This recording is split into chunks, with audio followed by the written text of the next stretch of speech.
अरे कुछ विद्यार्थी को कार्ड नहीं है, उसको बिठाइए, एडजस्ट करिए कहीं पे।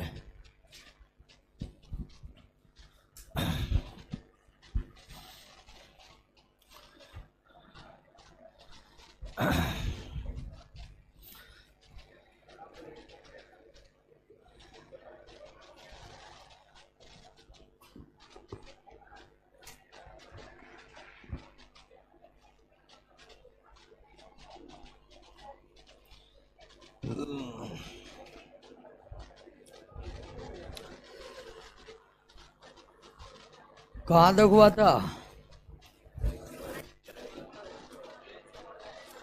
बैलेंसी बोले थे याद करने के लिए।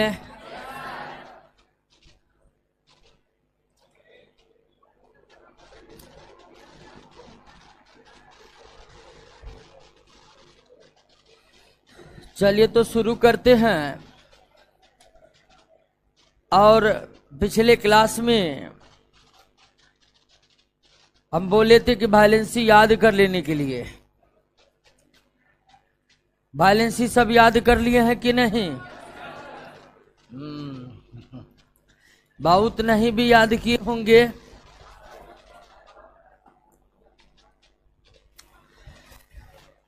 तो याद कर लेने का मतलब याद कर ही लेना है, ये नहीं कि याद करना है। यहीं से तय होगा कि आप नौकरी करिएगा कि नहीं करिएगा। टालते जा रहे हैं मतलब जब आप पढ़ाई को टालते हैं तो वो पढ़ाई को नहीं टाल रहे हैं, वो सीधे ज्वाइनिंग लेटर को टाल रहे हैं आप। हंसिए मत, यही सच्चाई है। तो प्रश्नों को लगातार याद करिए। और एकमात्र तरीका है कि याद ही करिए। याद नहीं हो रहा है तो इसका मतलब आप एग्जाम के योग्य नहीं है। तो प्रश्नों को लगातार याद कर रहे हैं। पहला चैप्टर का सारा प्रश्न याद हो गया कि नहीं हो गया? कितना क्वेश्चन है पहला चैप्टर में? 94 नहीं? चलिए तो सारे लोगों को याद हो गया है ना? क्या जी, सिस्टर ब्रदर सबको नहीं याद हो गया है? सबको नौकरी करना है और सबको एक समान तैयारी करना पड़ेगा। बहुत लोग ये भी भ्रम फैला रहा है कि लड़की लोग को कम पढ़ना है। ठीक है, हाँ। तो अब एक जमाना था जब थोड़ा बहुत, एक जमाना था कि जब उतना नहीं पढ़ाई होता था, लड़कियों में पढ़ाई को लेकर उतनी ज़्यादा थी नहीं गार्जियन में। अब तो लगभग हर एग्जाम में लड़का लड़की का कट ऑफ हमको लगता है 2 साल 3 साल बाद एकदम बराबर रहेगा। तो पढ़ाई में मेहनत सबको करना पड़ेगा।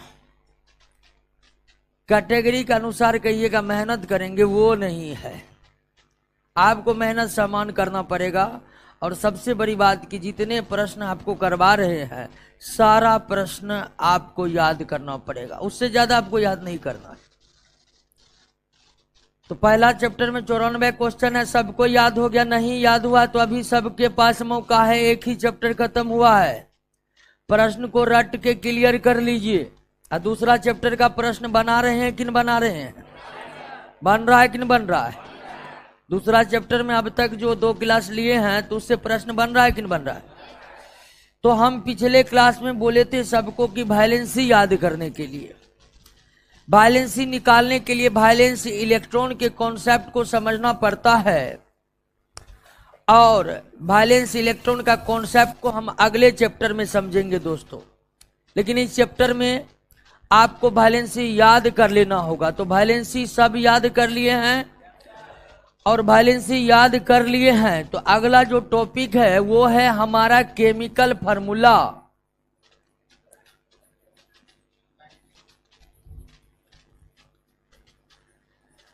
केमिकल फार्मूला, इसको हिंदी में कहते हैं रासायनिक सूत्र, या इसे अणुसूत्र भी कहा जाता है।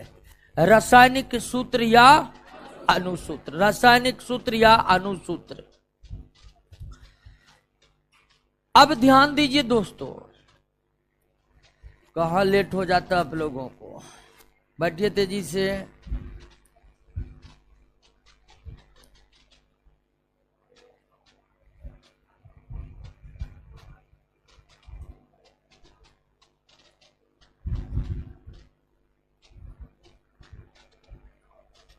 अरे आप ही लोग थोड़ा इधर घसक जाइएगा तो क्या होगा, बस छेल के एकदम दीवार के पास पहुंचा रहा है। बैठ गए, यानी जैसे जैसे सीट पर है वैसे वैसे रहेंगे।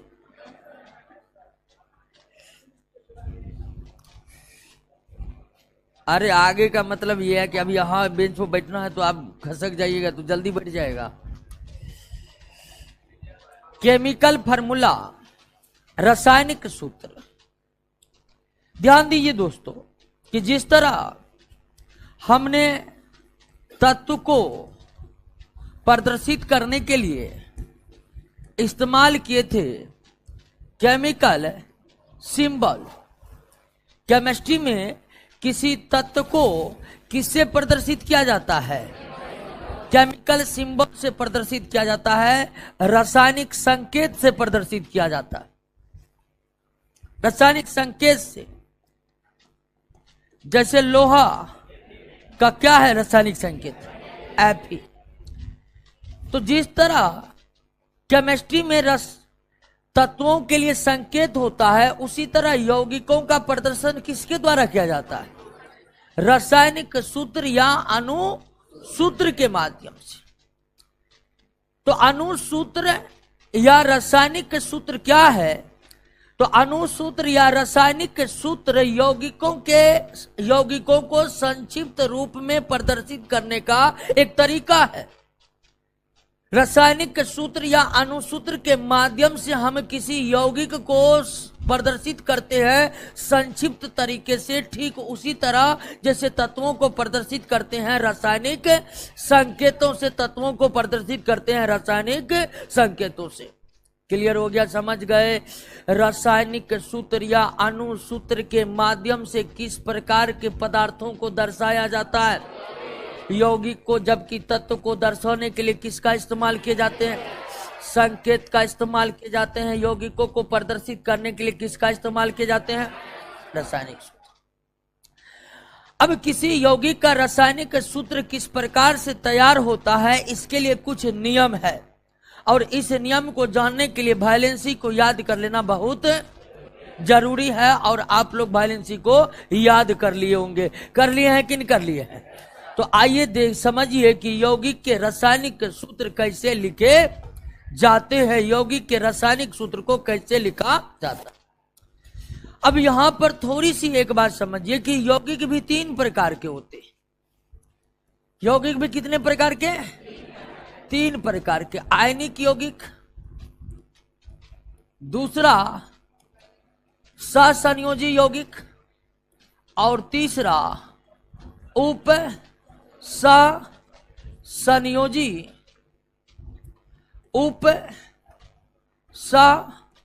सहसंयोजी यौगिक, यानी आयोनिक कंपाउंड, ठीक है, कोवैलेंट कंपाउंड और coordinate compound. Coordinate compound. Compound भी कितने प्रकार के होते हैं? 3 प्रकार के होते हैं, आयनिक, सहसंयोजी और उप सहसंयोजी। 3 प्रकार के यौगिक होते हैं। इन तीनों प्रकार के यौगिकों को विस्तार में आपको समझने का मिलेगा चैप्टर नंबर 4 में। तो अभी हम रासायनिक सूत्र समझ रहे हैं, और रासायनिक सूत्र का प्रदर्शन किसके द्वारा किया जाता है? तो रासायनिक सूत्र के माध्यम से किसको प्रदर्शित किया जाता है? यौगिक को। और यौगिक होते हैं कितने प्रकार के? लेकिन अभी जो हम रासायनिक सूत्र समझेंगे केवल किस यौगिक का? आयनिक यौगिक का समझेंगे, ठीक है ना? तो 3 प्रकार के यौगिक में अभी हम रासायनिक सूत्र जो समझ रहे हैं वो केवल किस यौगिक का? आयनिक यौगिक का। सभी यौगिकों का नहीं। यही हमारा सिलेबस भी है कि हम आयनिक यौगिक निर्माण की प्रक्रियाओं को समझे, आयनिक यौगिक के सूत्र के निर्माण के प्रक्रियाओं को समझे। क्लियर हो गया? आइए देखिए कैसे सूत्र लिखे। जैसे हमको लिखना है दोस्तों, मैग्नीशियम, क्या लिखना है? Magnesium by carbonate, magnesium by carbonate, इसका सूत्र लिखना है। तो मैग्नीशियम बाई कार्बोनेट एक यौगिक है और इसका सूत्र लिखने के लिए सबसे पहले आपको मैग्नीशियम का संकेत क्या होता है? Mg। उसके बाद बाई कार्बोनेट का सूत्र क्या होता है? HCO3। बाई कार्बोनेट का होता है HCO3। क्लियर हो गया? अब मैग्नीशियम का वैलेंसी याद कर लिए है। मैग्नीशियम का वैलेंसी कितना? अब बाइकार्बोनेट का 1 होता है, बाइकार्बोनेट का 1 होता है, बाइकार्बोनेट का 1 होता है। क्लियर हो गया? अब सूत्र तैयार करने में वैलेंसी की अदला बदली हो जाती है। सूत्र तैयार करने में वैलेंसी की, यानी बाइकार्बोनेट के वैलेंसी को कौन ग्रहण कर लेगा और मैग्नीशियम के वैलेंसी को कौन ग्रहण कर लेगा? तो ये हो जाएगा Mg1 और हाइड्रोजन कार्बोनेट पर लग जाएगा किसका वैलेंसी? मैग्नीशियम का वैलेंसी, और 1 लिखने की कोई जरूरत नहीं है। ये हो जाएगा मैग्नीशियम बाइकार्बोनेट का फार्मूला बन करके आपका तैयार हो गया। क्लियर? कोई दिक्कत? समझ गए बातों को? उसी तरह अगर मान लीजिए हमें लिखना है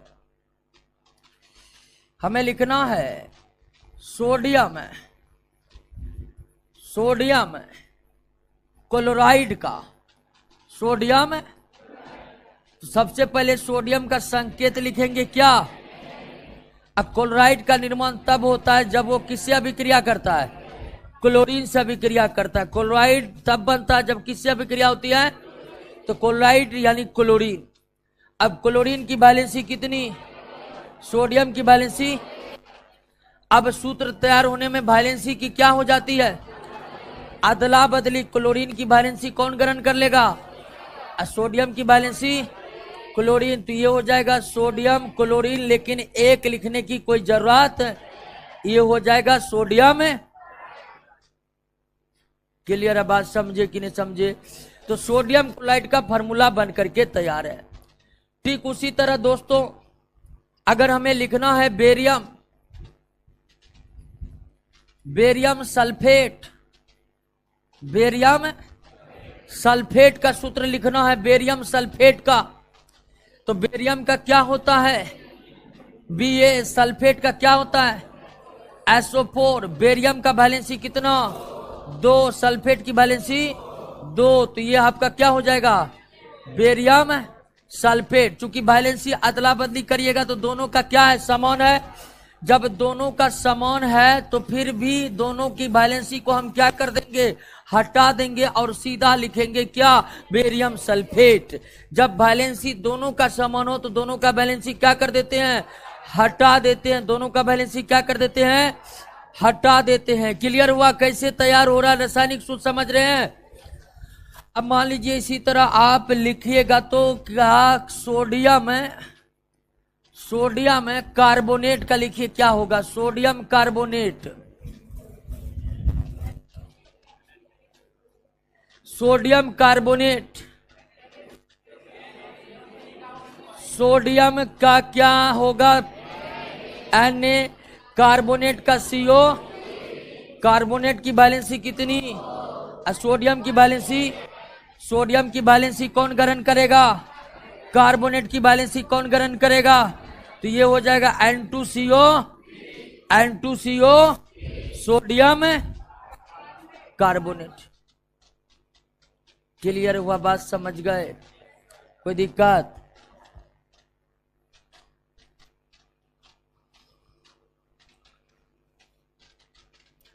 अब लिखिएगा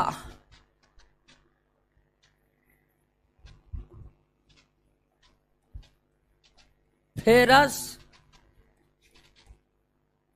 हाइड्रोक्साइड और दूसरा लिखिएगा फेरिक क्लोराइड। फेरस हाइड्रोक्साइड और फेरिक क्लोराइड का लिखिए सूत्र।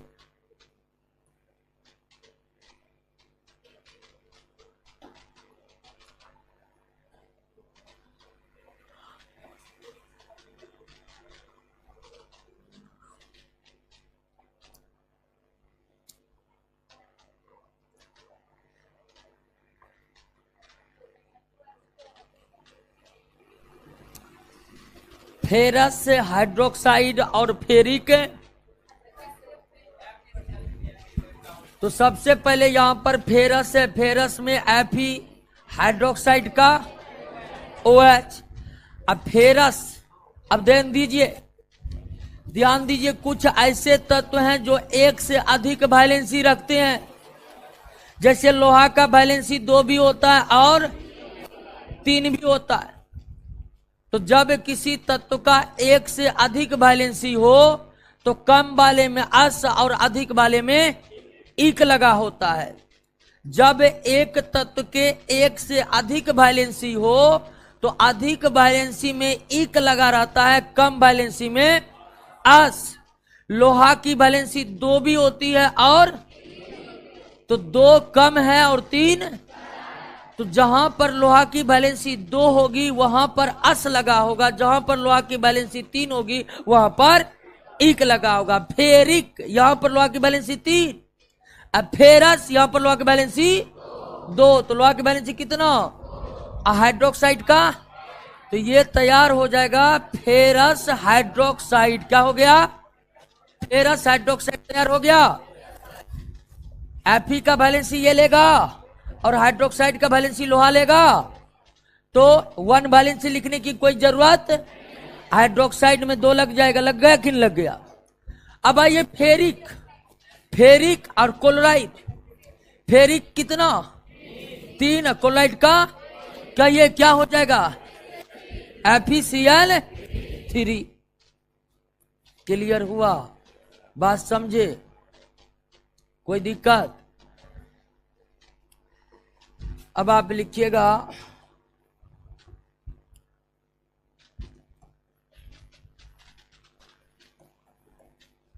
Cuprous sulphate, cupric, cuprous sulphate और क्यूप्रिक ऑक्साइड। क्यूप्रस सल्फेट और cupric oxide.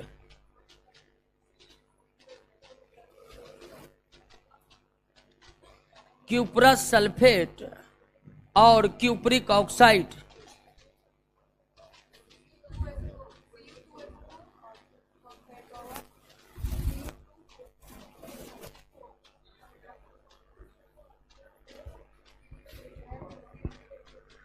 Cuprous sulphate, cuprous, यहां पर देखिए क्यूप्रस, क्यूप्रिक। कॉपर की भी एक से अधिक वैलेंसी होती है, और अगर आप याद कर लिए तो कॉपर की वैलेंसी 1 भी होती है, कॉपर की वैलेंसी 2 भी होती है। यानी 1 कम वाली वैलेंसी है, 2 ज्यादा वाली वैलेंसी है। 1 कम वाली वैलेंसी है और 2 ज्यादा वाली वैलेंसी है। तो क्यूप्रस सल्फेट का क्या होता है? क्यूप्रस में कितना होगा सल्फेट का? तो ये हो जाएगा Cu2SO4, ये हो जाएगा cuprous sulphate. Cupric oxide, cupric यानी कॉपर, ऑक्साइड मतलब ऑक्सीजन। कोई तत्व ऑक्सीजन से अभिक्रिया करके ही ऑक्साइड बनाता है, और क्यूप्रिक इक है यानी अधिक वाला वैलेंसी, अधिक वाला वैलेंसी, और ऑक्साइड का ऑक्सीजन का भी वैलेंसी 2, तो क्यूप्रिक ऑक्साइड हो गया CuO। क्लियर हुआ? बात समझे कि नहीं समझे?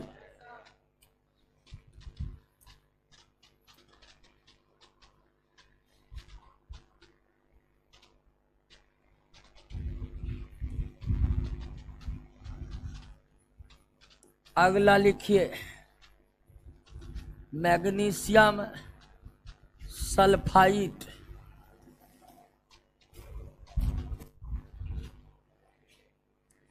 मैग्नीशियम सल्फाइड है।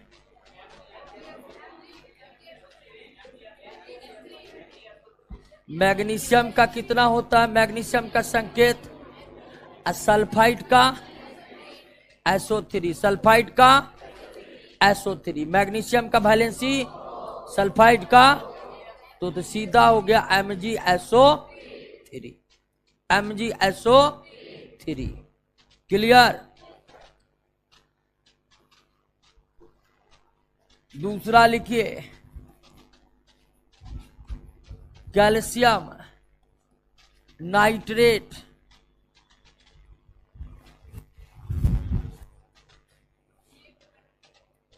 Calcium nitrate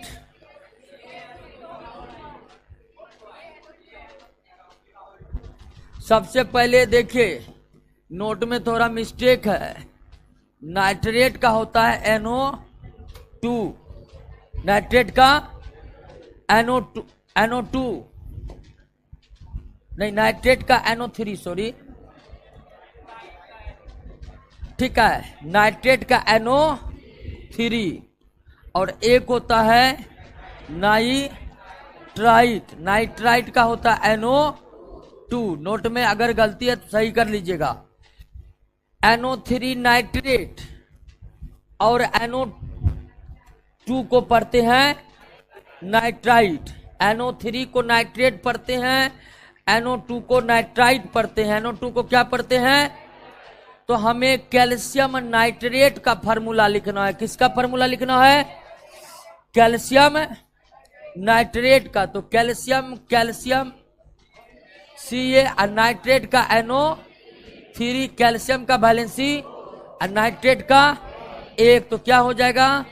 CaNO3 whole 2, CaNO3 whole 2। Clear हुआ?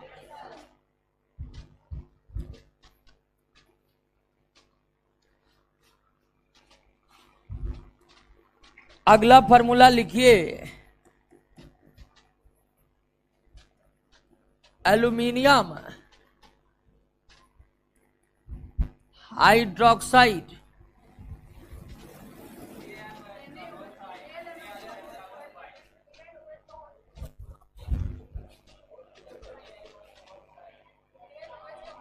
एल्यूमिनियम हाइड्रोक्साइड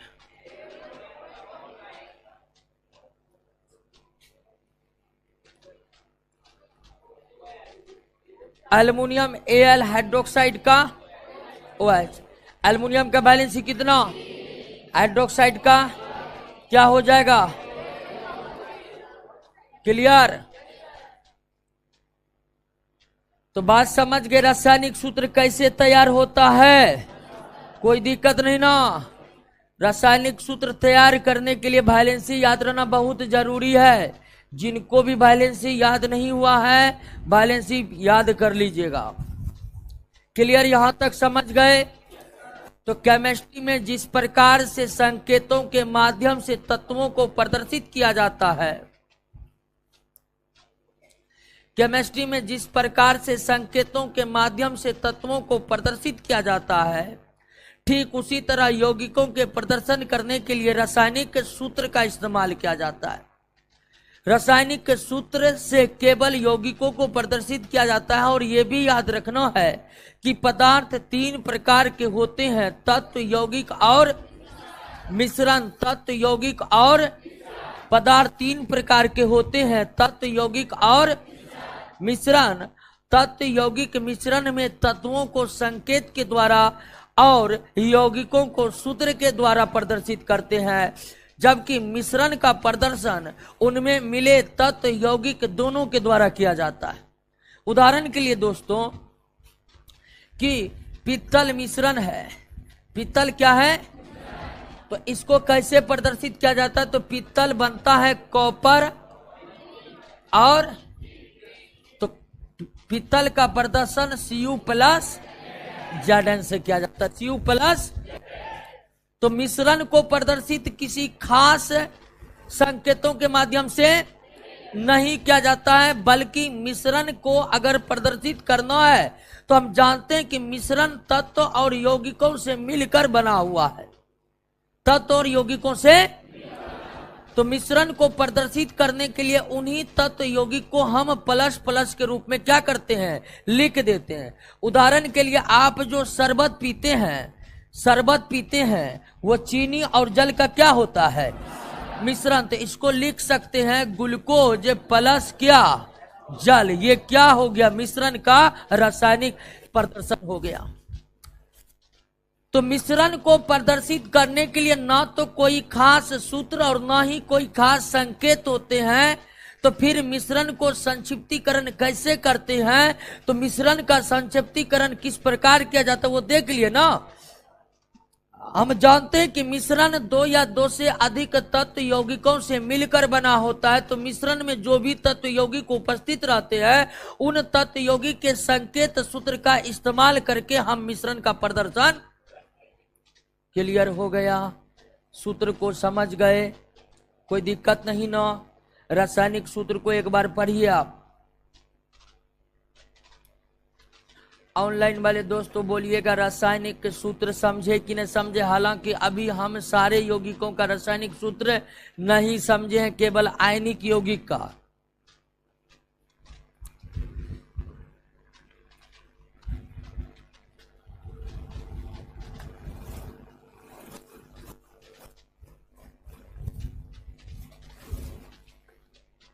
कमेंट को आगे बढ़ाइए।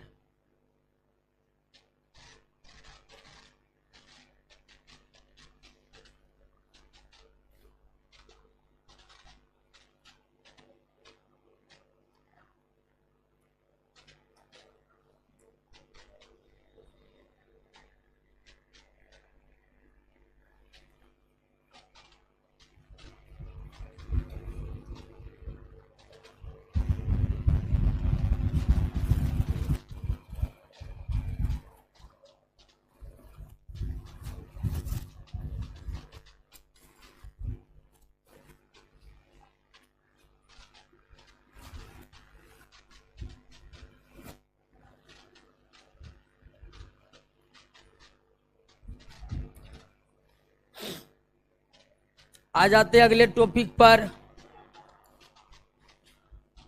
अगला टॉपिक है एटॉमिक मास। इसे आप वेट भी कहिएगा तो वो कोई अलग नहीं है। एटॉमिक मास या एटॉमिक वेट।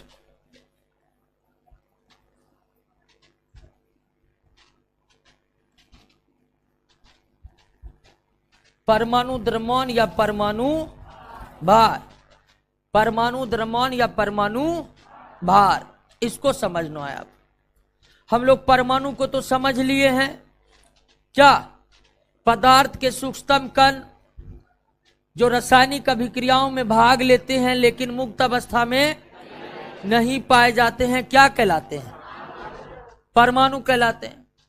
अब पदार्थ का सूक्ष्मतम कण जो परमाणुओं से मिलकर बना होता है उसे अणु कहते हैं। तो हम परमाणु के बारे में जान चुके हैं। परमाणु इस ब्रह्मांड की रचनात्मक इकाई है। अगर यह ब्रह्मांड ही, अगर परमाणु ही नहीं रहता तो यह ब्रह्मांड का अस्तित्व ही नहीं रहता, क्योंकि हर पदार्थ किससे बना है, परमाणु से बना है। और परमाणु से सभी प्रकार के पदार्थ बने। हालांकि सभी प्रकार के पदार्थ के परमाणु एक जैसे होते नहीं है, अलग अलग तरह के होते हैं। तो परमाणु पदार्थ के सूक्ष्मतम कण है, परमाणु पदार्थ के गोलीय सूक्ष्मतम कण है, परमाणु पदार्थ के मुक्त अवस्था में नहीं रहने वाला गोलीय सूक्ष्मतम कण है, और परमाणु एक ऐसा गोलीय सूक्ष्मतम कण है जो रासायनिक अभिक्रियाओं में भाग लेता है। और उसी सूक्ष्मतम कण परमाणु के द्रव्यमान को हम कैसे निकालेंगे ये समझना है हमारा। परमाणु द्रव्यमान किसी भी तत्व के एक परमाणु के द्रव्यमान को ही क्या कहते हैं, परमाणु द्रव्यमान कहते हैं। लेकिन सवाल है कि परमाणु द्रव्यमान निकलेगा कैसे। तो परमाणु द्रव्यमान दो प्रकार से निकलते हैं,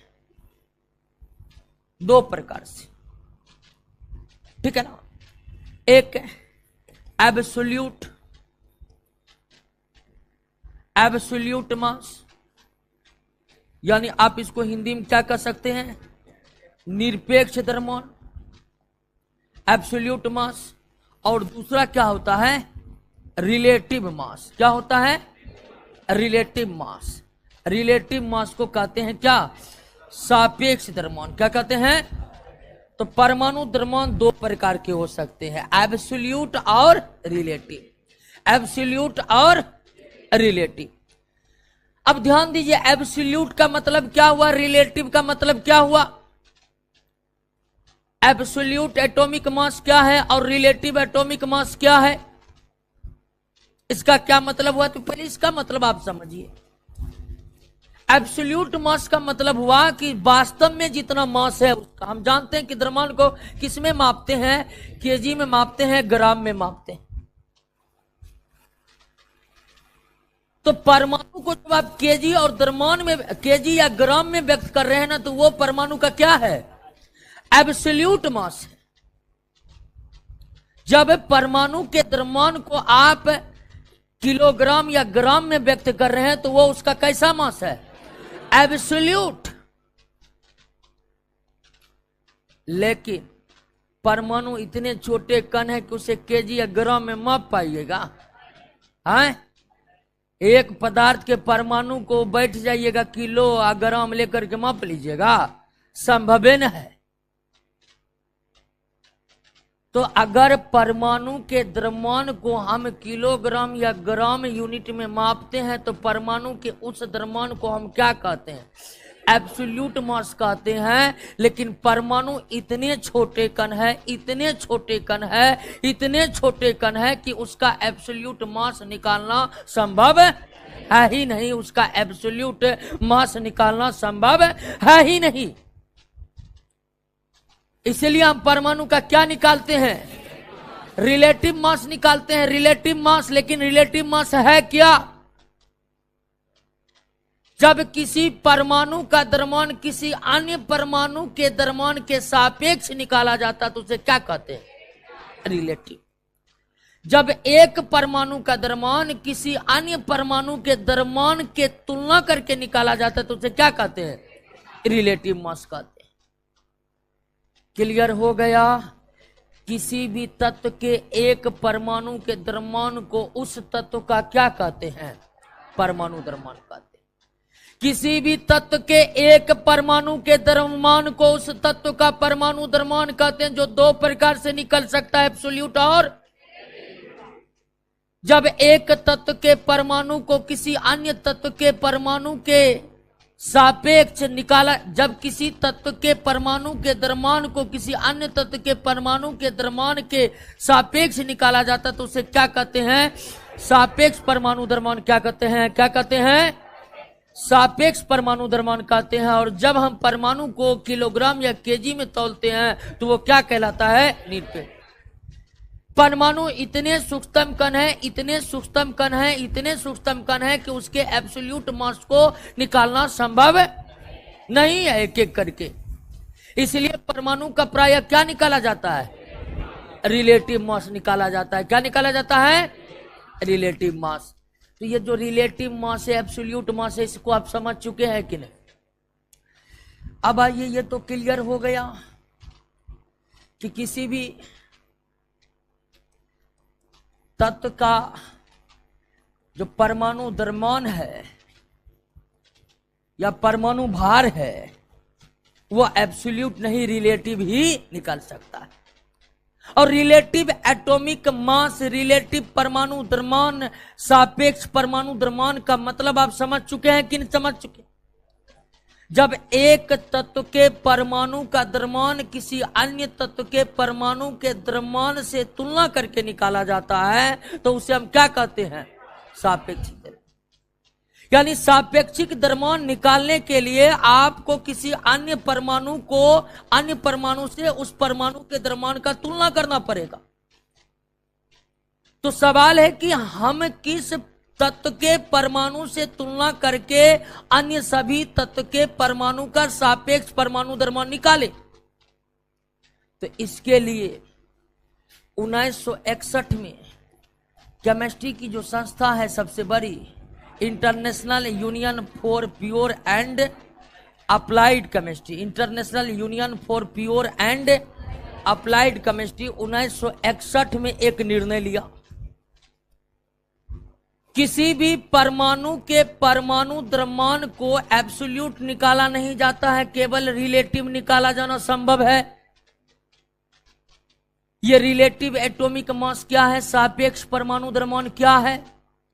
तो जब एक तत्व के परमाणु का द्रव्यमान अन्य तत्व के परमाणु के द्रव्यमान से तुलना करके निकाला जाए तो उसे हम क्या कहेंगे, सापेक्षिक परमाणु द्रव्यमान। और सापेक्षिक परमाणु द्रव्यमान में हम जान गए हैं कि तत्व का परमाणु द्रव्यमान अन्य किसी तत्व के परमाणु के द्रव्यमान से तुलना करके निकाला जाता है। तो सापेक्षिक परमाणु द्रव्यमान ज्ञात करने के लिए 1961 में आईपीएक संस्था ने कार्बन 12 को मानक तत्व की संज्ञा प्रदान की। 1961 में आईपीएक संस्था ने निर्णय लिया कि हर तत्व के परमाणु के द्रव्यमान को किस तत्व के परमाणु के द्रव्यमान से तुलना करके निकाला जाएगा, कार्बन 12 से। और 1961 में आईपीएक संस्था के द्वारा यह मान लिया गया कि कार्बन 12 के एक परमाणु का द्रव्यमान, एक परमाणु का द्रव्यमान जो होगा वो कितना होगा, 12 mu होगा। कितना होगा, 12 mu होगा। ये मान लिया गया, सीधे सीधे बैठक हुआ और मान लिया कि सब लोग मान लीजिए कि कार्बन का 12 का जो एक परमाणु है, कार्बन 2 प्रकार के होते, कार्बन 12, कार्बन 14, तो ये कार्बन 12 है। तो 1961 में आईपीएक संस्था ने यह मान लिया कि कार्बन 12 के एक परमाणु का द्रव्यमान कितना होगा, 12 mu होगा। होता नहीं है, मान लिया गया। जैसे केजी मान लिया गया ना, सब बैठक किया और सब आपस में बैठक करके निर्णय लिया कि इतना जो है ना 1 kg होगा, तो सब उसको मानने लगा कि यही क्या है, 1 kg। ठीक उसी तरह सापेक्ष परमाणु द्रव्यमान किसी अन्य तत्व के परमाणु के सापेक्ष निकाला जाए तो कोई अन्य तत्व किसके सापेक्ष निकाला जाएगा। तो 1961 में आईपीएक संस्था ने निर्णय लिया कि वो किसको निकाला जाएगा, कार्बन 12 के ही सापेक्ष अन्य सभी तत्व के परमाणु द्रव्यमान निकाले जाएंगे। यानी कार्बन 12 को द्रव्यमान मापने के लिए क्या बना दिया गया, और आईपीएक संस्था द्वारा यह क्लियर कर दिया गया है कि आज से सभी देश मानेंगे कि एक कार्बन के परमाणु का द्रव्यमान कितना होगा, 12 mu होगा। और mu क्या है, तो परमाणु द्रव्यमान मापने की इकाई है, जिसको कहते हैं atomic mass unit. Atomic mass, तो एटॉमिक मास यूनिट तय हो गया और वो तय हुआ 12 mu। 12 mu एटॉमिक मास किसका होगा, तो कार्बन 12 के एक परमाणु का द्रव्यमान कितना, 12 mu। कार्बन 12 के एक परमाणु का द्रव्यमान, क्लियर हो गया, ये माना गया। इसमें कोई कंफ्यूजन आप पालिएगा नहीं, ये मान लिया गया, आप भी मान लीजिए।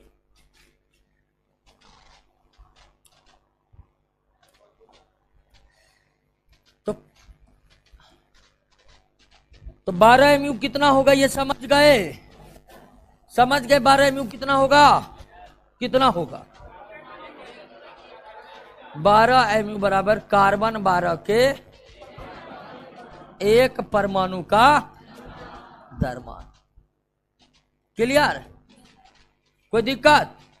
12 mu बराबर कितना, ऐसा क्यों, तो ऐसा ही माना गया आईपीएक संस्था के द्वारा। ऐसा क्यों, तो ऐसा ही माना गया आईपीएक संस्था के द्वारा कि कार्बन 12 के एक परमाणु का द्रव्यमान कितना होगा, 12 mu होगा। कितना होगा, 12 mu होगा। क्लियर हो गया, बात समझ गए? अब अगर 12 mu बराबर कार्बन 12 के एक परमाणु का द्रव्यमान, तो 1 mu बराबर कितना होगा, 1 बटे गुना कार्बन 12 के एक परमाणु का द्रव्यमान होगा कि नहीं होगा? बताइए दोस्तों, अगर आईयूपीएक संस्था ने यह मान लिया कि 12 mu कार्बन 12 के एक परमाणु का द्रव्यमान होगा, 12 mu कार्बन 12 के एक परमाणु का द्रव्यमान होगा, तो 1 mu 1/12 गुना कार्बन 12 के एक परमाणु के द्रव्यमान के बराबर होगा कि नहीं होगा? कोई दिक्कत? अब यही है आपका परमाणु द्रव्यमान इकाई, यही है आपका परमाणु द्रव्यमान इकाई, यही है आपका परमाणु द्रव्यमान इकाई जो परिभाषित हो चुका है। क्लियर हुआ? परमाणु द्रव्यमान इकाई का मान उतना ही होता है जितना कार्बन 12 के एक परमाणु के द्रव्यमान के 12वें भाग का होता है। क्लियर? परमाणु द्रव्यमान इकाई का मान उतना ही होता है जितना कार्बन 12 के एक परमाणु द्रव्यमान के 12वें भाग का होता है, या एक परमाणु द्रव्यमान इकाई कार्बन 12 के एक परमाणु के द्रव्यमान के 12वें भाग का बराबर होता। क्लियर हुआ? कोई दिक्कत? तो परमाणु द्रव्यमान को किस में मापा जाता है? एएमयू में मापा जाता है। एएमयू का मतलब होता है एटॉमिक मास। परमाणु द्रव्यमान को जो एएमयू में मापा जाता है इसको कहते हैं रिलेटिव मास। क्या कहते हैं? सापेक्षिक द्रव्यमान। एक्चुअल या एब्सोल्यूट द्रव्यमान या नहीं है। तो एएमयू में परमाणु द्रव्यमान को मापा जाता है और एएमयू कितना होगा यानी परमाणु द्रव्यमान कितना होगा इसको 1961 में आईयूपीएक संस्था ने परिभाषित कर दिया है। और एक एएमयू को किस प्रकार परिभाषित कर सकते हैं? तो एक एएमयू यानी कि एक परमाणु द्रव्यमान इकाई कार्बन 12 के एक परमाणु द्रव्यमान के 12वें भाग के बराबर होता है। क्लियर हो गया? बात समझ गए? कोई दिक्कत नहीं ना? परमाणु द्रव्यमान समझे कैसे निकलता है? कोई दिक्कत नहीं ना? 12 mu कार्बन 12 के एक परमाणु का द्रव्यमान होता है, ये तय किया गया। तो इसीलिए 1 mu कार्बन 12 के एक परमाणु के द्रव्यमान के 12वें भाग के बराबर होता है। तो परमाणु द्रव्यमान इकाई का मान कार्बन 12 के एक परमाणु द्रव्यमान के 12वें भाग के बराबर होता है। क्लियर? कोई दिक्कत? अब इसी के सापेक्ष अन्य सभी परमाणु के परमाणु द्रव्यमान को निकाला जाता है। क्लियर हो गया? अब परमाणु द्रव्यमान कितना होगा तो ये याद करने वाला विषय है। जैसे कि मैग्नीशियम का परमाणु द्रव्यमान कितना होता है? 24 mu। मैग्नीशियम का परमाणु द्रव्यमान कितना होता है? 24 mu। अब मैग्नीशियम का परमाणु द्रव्यमान 24 mu होता है तो इसका मतलब क्या हुआ? इसका मतलब हुआ कि मैग्नीशियम का एक परमाणु कार्बन 12 के एक परमाणु के द्रव्यमान के 12वें भाग का कितना गुना है? 24 गुना है। 1 mu कार्बन 12 के एक परमाणु द्रव्यमान के 12वें भाग का कितना गुना है? 1 गुना। तो 24 mu कार्बन 12 के एक परमाणु द्रव्यमान के 12वें भाग का कितना गुना होगा? 24 गुना होगा। तो मैग्नीशियम का अगर परमाणु द्रव्यमान 24 mu है तो इसका मतलब यह हुआ कि मैग्नीशियम के एक परमाणु का द्रव्यमान कार्बन 12 के एक परमाणु के द्रव्यमान के 12वें भाग का कितना गुना है? 24 गुना। अगर सल्फर का परमाणु द्रव्यमान 32 mu है तो इसका मतलब हुआ कि सल्फर का एक परमाणु कार्बन 12 के एक परमाणु के 12वें भाग का कितना गुना है? 32 गुना। क्लियर हुआ? बात समझे कि नहीं समझे? कोई दिक्कत नहीं ना? क्लियर हो गया? लेकिन एएमयू में व्यक्त द्रव्यमान को क्या कहते हैं? एएमयू में व्यक्त द्रव्यमान को क्या कहते हैं? रिलेटिव मास कहते हैं, सापेक्ष परमाणु द्रव्यमान कहते हैं। लेकिन एएमयू को अगर हम कन्वर्ट करें ग्राम में तो एएमयू को ग्राम में कन्वर्ट करना तो 1.66 गुना 10 के पावर -24 ग्राम, जो कि आपका क्या है? एब्सोल्यूट मास है कि नहीं है? तो जब एमयू को ग्राम में निकाला गया तो 1 एमयू का द्रव्यमान ग्राम में कितना होता है? 1.66 गुना 10 के पावर -24 ग्राम। तो इसका मतलब है कि रिलेटिव मास में आप इतना से गुना कर दीजिएगा तो क्या निकल जाएगा? एब्सोल्यूट मास। जैसे ऑक्सीजन का परमाणु द्रव्यमान कितना होता है? 16 एमयू। तो ऑक्सीजन का एब्सोल्यूट मास कितना हो जाएगा? 16 गुना 1.24 गुना इतना ग्राम है। ये जो ग्राम में निकला है ये क्या है? आपका एब्सोल्यूट मास है। क्या है आपका? तो किसी भी परमाणु के द्रव्यमान का एब्सोल्यूट मास निकालना तो संभव है नहीं, लेकिन एमयू का ग्राम में द्रव्यमान निकाला जा चुका है और यह द्रव्यमान 1 एमयू का द्रव्यमान 1.66 गुना 10 के पावर -24 ग्राम के क्या होते हैं? बराबर होते हैं। इसलिए रिलेटिव मास को एब्सोल्यूट मास में कन्वर्ट करना है तो हम किस प्रकार कन्वर्ट करेंगे, इस बात को समझे। कोई दिक्कत नहीं ना? पलटिए नोट को, देखिए जितने प्रमुख परमाणु का द्रव्यमान दिया हुआ है वो सब क्या कर लेना है? याद कर लेना है। अभी याद कीजिए सबका, तुरंत 1 सेकंड का समय है। जोर जोर से नहीं बोलना है।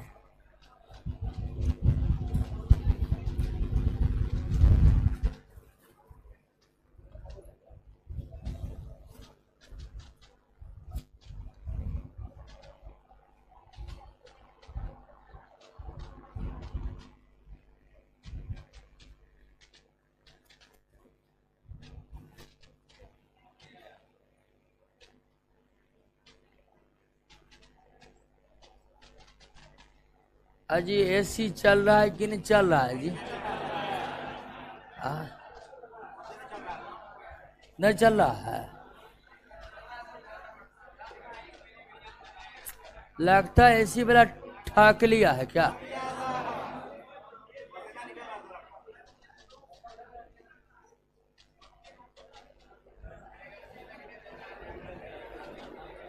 अच्छा दिखा लेते। ऑनलाइन वाले दोस्तों बोलिएगा, परमाणु द्रव्यमान का कॉन्सेप्ट क्लियर हुआ कि नहीं हुआ? परमाणु द्रव्यमान का कॉन्सेप्ट क्लियर हुआ? एमयू में व्यक्त द्रव्यमान को क्या कहते हैं? जो परमाणु का एब्सोल्यूट मास होता, लेकिन हम एमयू में व्यक्त द्रव्यमान को परमाणु एब्सोल्यूट मास भी निकाल सकते हैं। 1 एमयू का ग्राम में कितना होता है? या इसको केजी में बदलिएगा तो 1.66 गुना 10 के पावर -27 केजी हो जाएगा। ग्राम में 1000 से भागा करेंगे तो वो क्या बन जाएगा? केजी। 1000 से भागा कीजिएगा तो 10 के पावर -3 और जुट जाएगा, 27 हो जाएगा। तो केजी में भी आप निकाल सकते। तो रिलेटिव मास को एब्सोल्यूट मास में भी बदल सकते हैं। क्लियर? अब यहां पर देखिए 2 तरह के प्रश्न पूछ दिए गए हैं। जैसे क्वेश्चन है कि एक तत्व के परमाणु का द्रव्यमान, एक तत्व के परमाणु का द्रव्यमान कार्बन 12 के परमाणु के द्रव्यमान के, कार्बन 12 के परमाणु के द्रव्यमान के 12वें भाग से 40 गुना भारी है। 12वें भाग से 40 गुना, 12वें भाग से 40 गुना भारी है। तो तत्व का परमाणु द्रव्यमान क्या होगा? तत्व का परमाणु द्रव्यमान क्या होगा? अब ये प्रश्न देख रहे हैं कितना भारी भरकम है। 3-4 लाइन में हुआ है, लेकिन प्रश्न में कुछ है ही नहीं। कह के एक तत्व के परमाणु का द्रव्यमान कार्बन 12 के परमाणु के द्रव्यमान के 12वें भाग से 40 गुना भारी।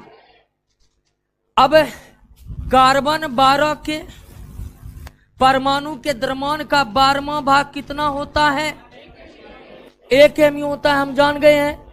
कार्बन 12 के एक परमाणु के द्रव्यमान का 12वां भाग कितना होता है? तो अगर कोई तत्व का परमाणु कार्बन 12 के 12वें भाग से 40 गुना भारी है तो मतलब वो 1 mu का कितना है?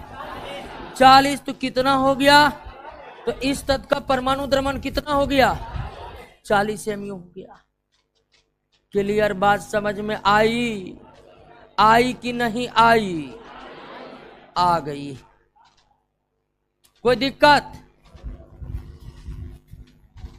जितना परमाणु द्रव्यमान नोट में दिया है उसको एकदम गेट पर हट कर लेना है। कोई दिक्कत? कोई दिक्कत नहीं ना? परमाणु द्रव्यमान समझ गए? रिलेटिव मास और एब्सोल्यूट मास क्या होता है, इसमें कोई दिक्कत नहीं। ग्राम केजी में व्यक्त करेंगे तो वो एब्सोल्यूट होगा, एमयू में व्यक्त करेंगे तो वो रिलेटिव होगा। रिलेटिव को एब्सोल्यूट में कैसे कन्वर्ट किया जाता है आप जान चुके हैं कि नहीं? आइए दोस्तों अब समझते हैं।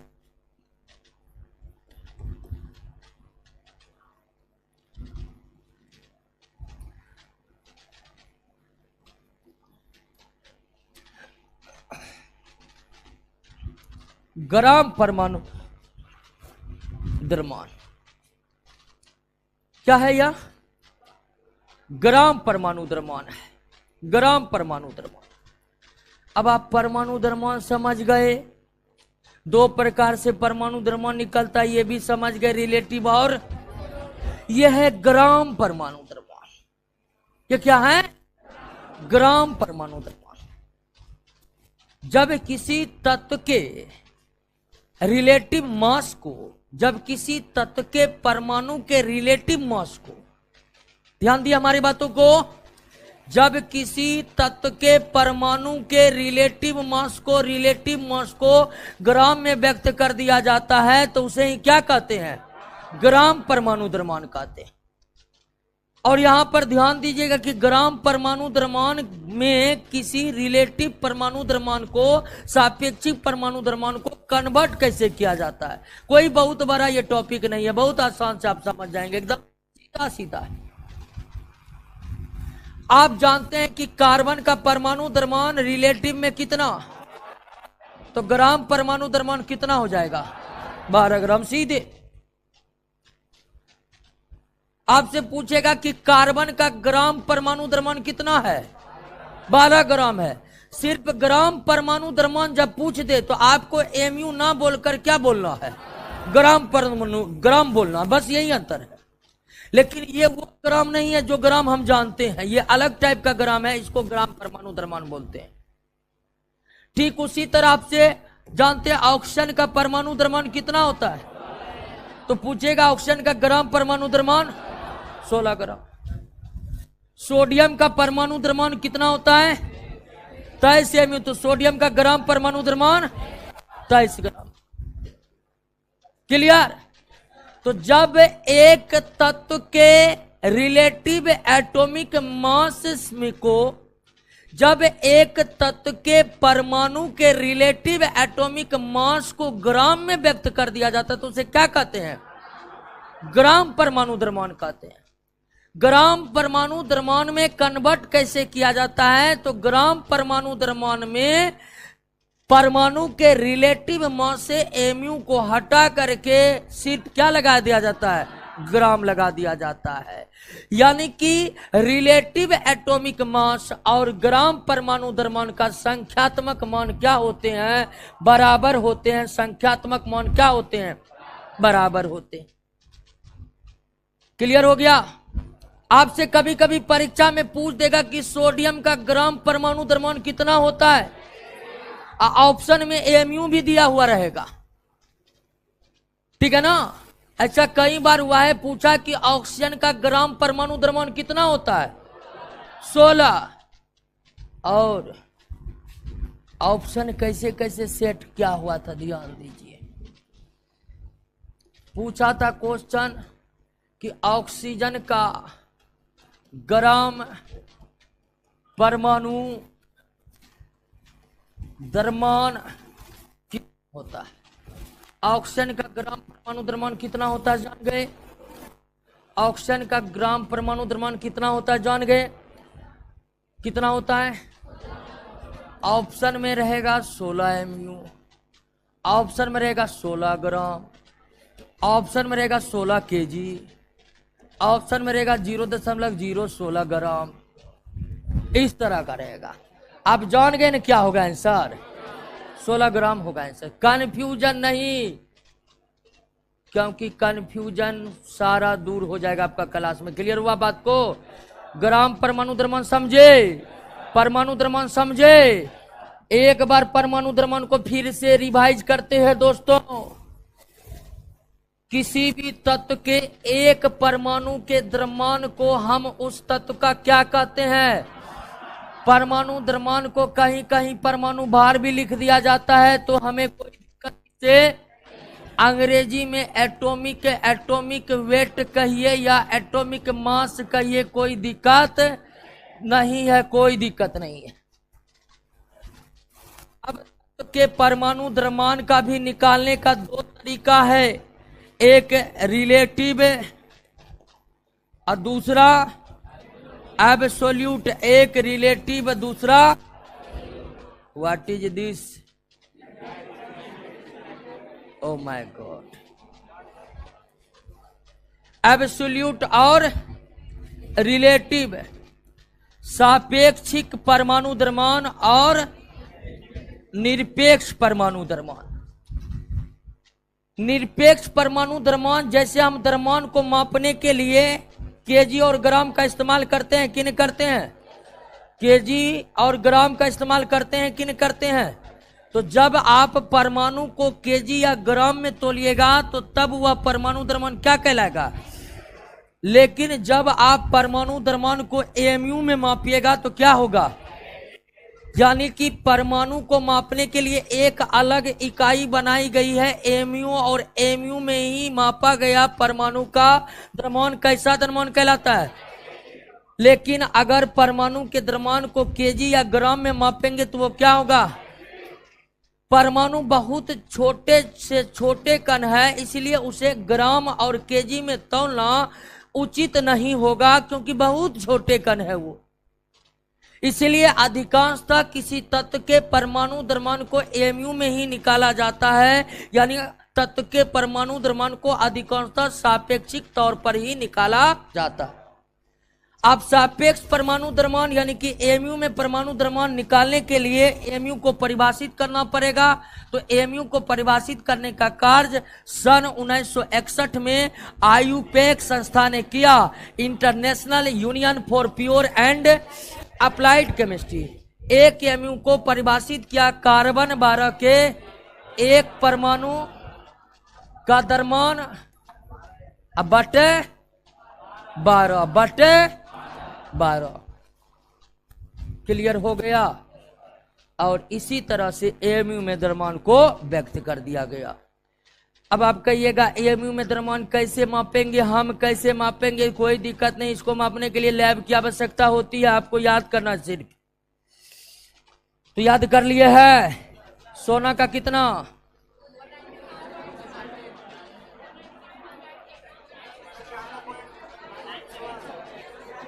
नहीं हुआ है, याद नहीं हुआ है।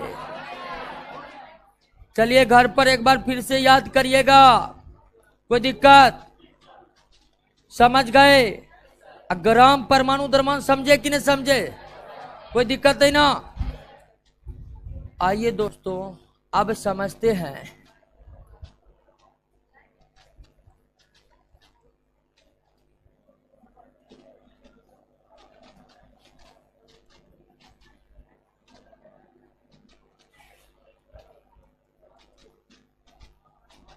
आणविक द्रव्यमान। परमाणु द्रव्यमान को एक बार पढ़िए तो ऑनलाइन वाले दोस्तों भी परमाणु द्रव्यमान पर एक बार नजर दोहराइए कि कोई पॉइंट ऐसा तो नहीं है गड़बड़ा गया। इधर आइए, जाना है? ओके।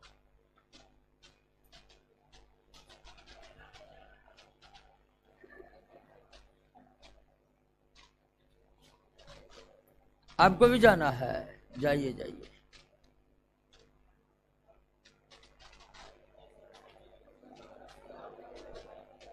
आज फर्स्ट डे क्लास था कि? अरे हल्ला मत करिए। परमाणु द्रव्यमान पढ़िए आप लोग।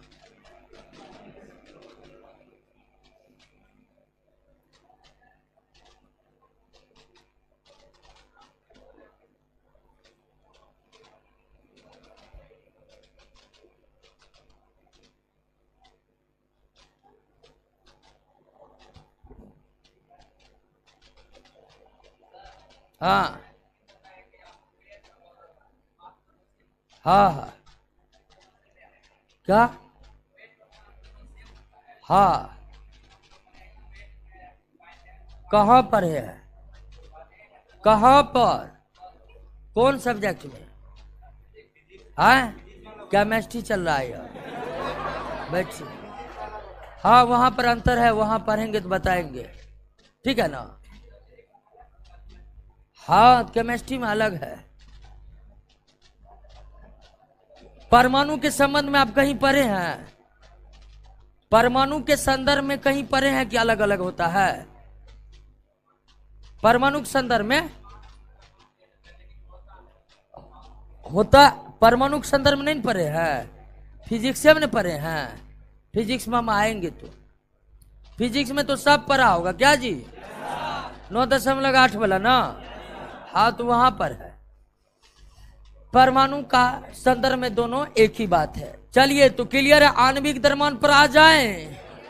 कोई दिक्कत है आणविक द्रव्यमान में? आणविक द्रव्यमान में कोई दिक्कत नहीं।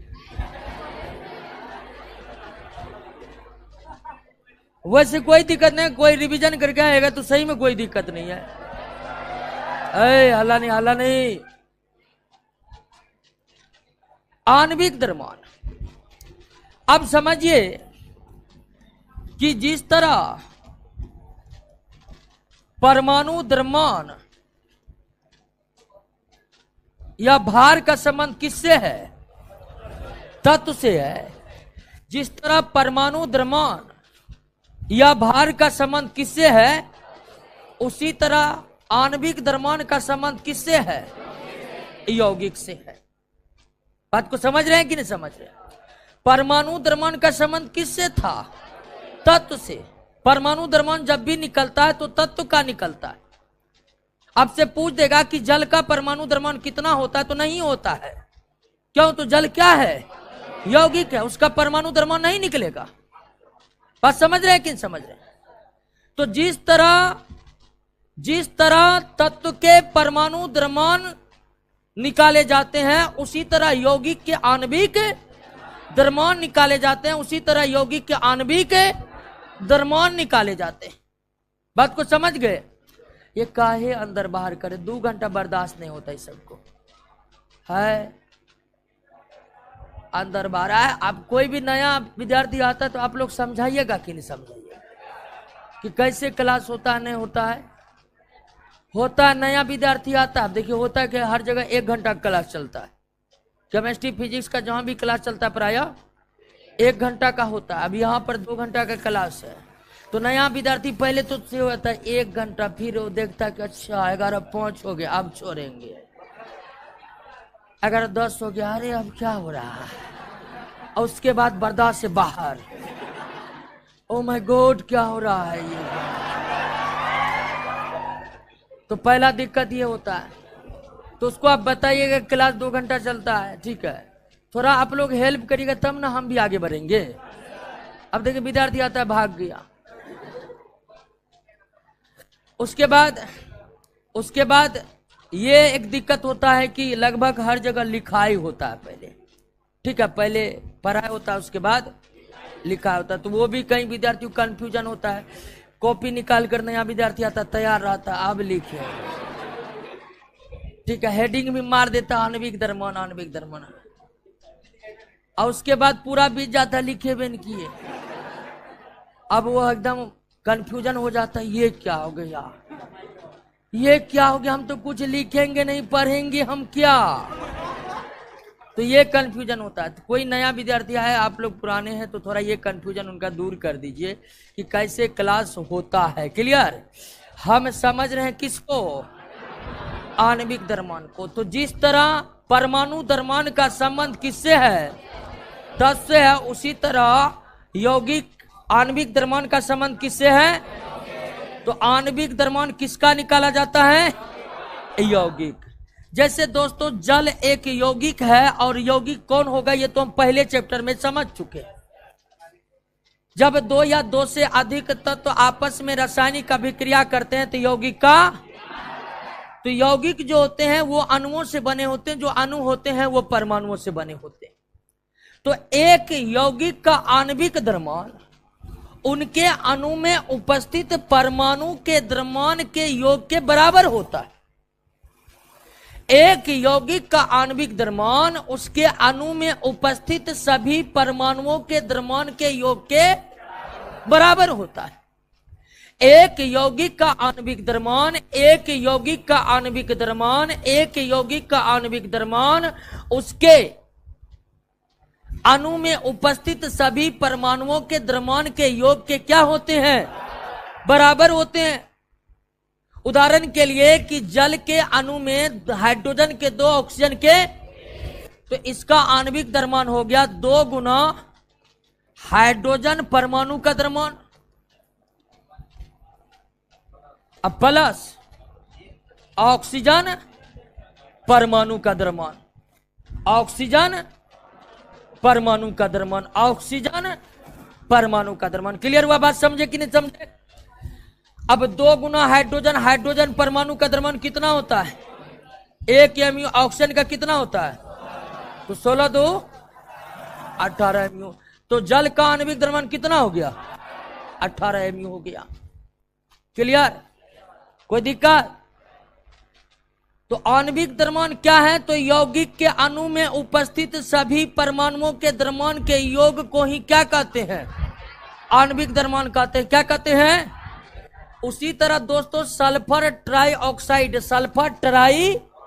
सल्फर के एक परमाणु का द्रव्यमान 32 एमयू होता है। सल्फर के एक परमाणु का द्रव्यमान 32 एमयू होता है। ऑक्सीजन का कितना होता है? अब इसका आणविक द्रव्यमान निकल जाएगा। सल्फर का कितना? 32, और ऑक्सीजन का कितना परमाणु है? 3। ऑक्सीजन का कितना परमाणु है? 3। तो कितना हो गया? 16 या 48, यानी 80 एमयू। सल्फर ट्राइऑक्साइड का आणविक द्रव्यमान कितना निकल गया? 80 एयू निकल गया, 80 एमयू निकल गया। क्लियर? एमयू को शॉर्ट में यू भी लिखा जाता है, ठीक है ना? एमयू को शॉर्ट में यू भी लिखा जाता है। क्लियर हुआ? आणविक द्रव्यमान तो अब आप समझ ही गए हैं। आणविक द्रव्यमान समझ गए ना?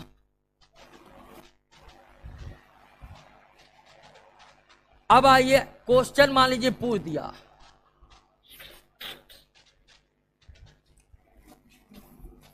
ऑक्सीजन का आणविक द्रव्यमान कितना होगा? कितना? ऑक्सीजन यहां पर अणु के रूप में है, ऑक्सीजन यहां पर अणु के रूप में है, और ऑक्सीजन बराबर कितना हो गया? 16 एमयू हो गया। तो 16 दूनी 32 एमयू, 16 दूनी 32 एमयू। क्लियर हुआ? बात को समझ गए? कोई दिक्कत नहीं ना? क्लियर हो गया? आणविक द्रव्यमान में तो आप कोई निकाल जरूरत नहीं है। कार्बन डाइऑक्साइड का निकालिए तो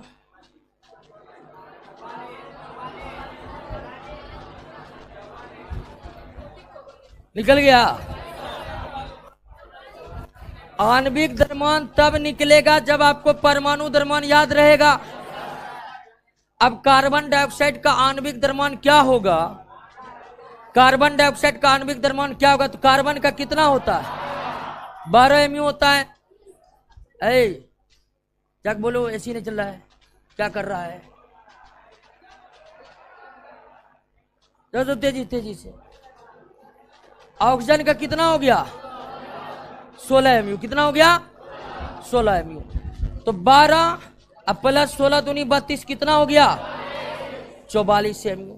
तो आणविक द्रव्यमान में कोई दिक्कत? आणविक द्रव्यमान में कोई दिक्कत नहीं ना। अब दोस्तों जैसे हम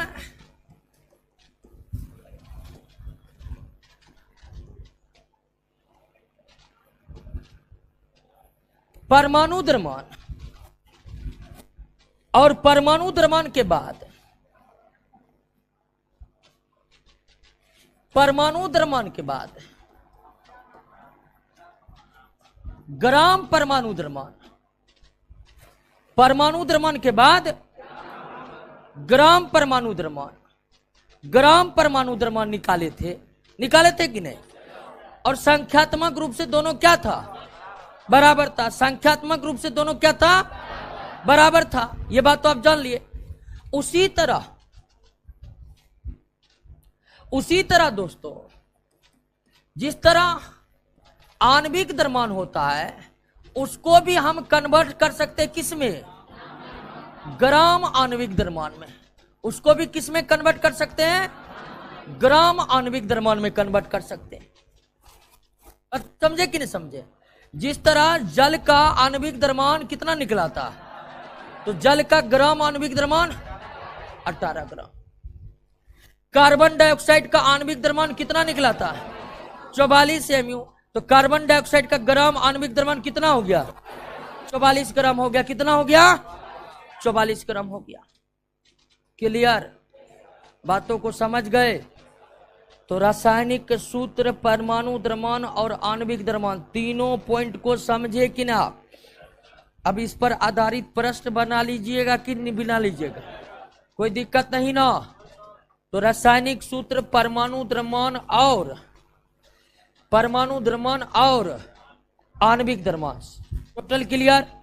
आणविक द्रव्यमान को एक बार देख लीजिए।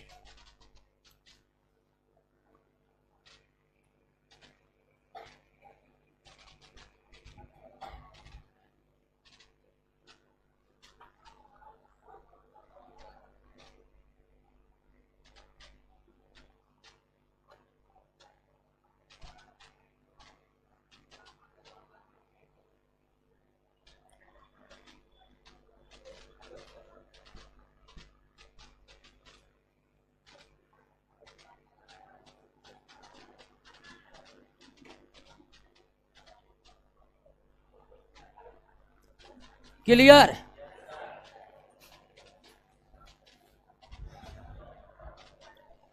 अगला है दोस्तों मोल कॉन्सेप्ट। ठीक है, अब क्या है? Mole concept. मोल कॉन्सेप्ट को अगले क्लास में पढ़ेंगे और इस पर आधारित न्यूमेरिकल को भी हम लोग क्या करेंगे? हल करेंगे। मोल कॉन्सेप्ट को आप लोग एक बार पढ़ के आइएगा। मोल कॉन्सेप्ट को पढ़ के आइएगा एक बार।